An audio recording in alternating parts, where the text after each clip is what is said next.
wasiirka wasaaradda amniga dowlad goboleedka koonfur galbeed Soomaaliya Xasan Cabdiqaadir Maxamed uu wehelinayay gudoomiyaha cusub ee gobolka Baay ayaa kulan la qaatay odayaasha dhaqanka degmada Bardaale. Kulanka ayaa looga hadlayay sidii xal looga gaari lahaa khilaaf dhinaca maamulka oo ka taagan degmadaas kaas oo u dhexeeya mas'uuliyiinta maamulka degmada Bardaale ee gobolka Baay. Qaar ka mid ah odayaasha dhaqanka degmada Bardaale ayaa sheegay in dhibaato ay ka taagan tahay degmada Bardaale isla markaana looga baahan yahay madaxda maamulka koonfur galbeed Soomaaliya inay xal ka gaaraan. Waxay sheegeen in dadka ku nool degmada Bardaale ay yihiin kuwa nabadda jecel, ha yeeshee madaxda koonfur galbeed ay uga mahad celinayaan xalinta khilaafka ka jira degmada Bardaale. Degmada Bardaale ee gobolka Baay ayaa waxa ay ka mid tahay degmooyinka weli u go'doonsan Al-shabaab iyadoo mararka qaar duleedka degmadaasi ay howlgallo ka fuliyaan ciidamada dowladda iyo kuwa koonfur galbeed Soomaaliya. Waxaana murankan u dhexeeya maamulka degmadaasi Bardaale ay imaanayaan xilli xiisad ay ka taagan tahay degmadaasi isla markaana halkaasi lagu dilay mid ka mid ah duubabka dhaqanka ee aad looga yaqiinay degmada Bardaale. wali rogne Bardaale shalay aqooni shalay dadka wali araada ku wadnay howlgalla degmada Bardaale wali ogtiina muddo lama sano ya dawladana gacanta koran ku hayti war dadka wali islahaynay bal hortalankii dibwada wal hal xaliyoy hal dawhoy hal qanciyoy lan kastaki inka weynay inka yaray dhatiyo dawladda lama sano ya waqti wali ka biiday in la dawa war nabad gaadada laar suwal weela laar wali fadaana inuna cadayno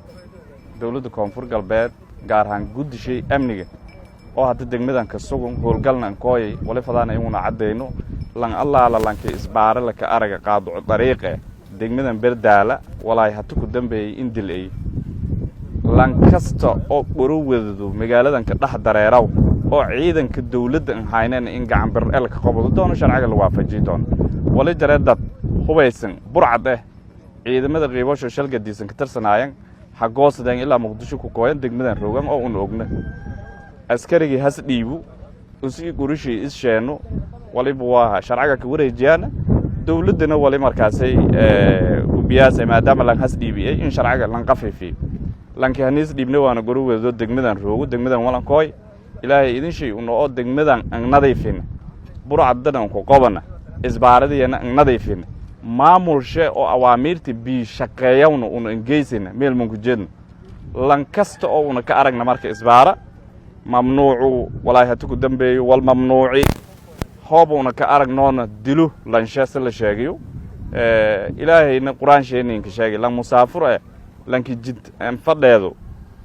oo hantidii usuweedo i walaa iska safaraayo ku qaaday kaas adduunyo iyo aakhiraba male wali rajeena marka waajibaadka ilaahay hortiisuna ka dhaarnay ka qaadni oo in dadka deegaanadan meelo dawladda ku taliyaas in nabad la ka roogo dawladnimo la ka roogo hayna degmada Bardaale ku dhaqan galaas ilaahay idin shay insha Allah maamul shaqeeyo oo custom shay ka shaqeeyo anshuurtiis gudaha magaalada Sidalanka saayan qaadaw iyo shaqeey doono wal kala bees qaado koro oo lan musaafir ku qaado koro ma jira wali intaas dheera ciidamada degmadan roogo qiibasho shalgadiisan wali faraane in sida in dhaqsiyaha badan magaaladan hublunkuwaayo magaaladan lunkuwaayo lan burcad magaaladan lunkuwaayo lan isbaarada kada yoona arintaas safaraan lan Allah lankii askarta amarshi diidu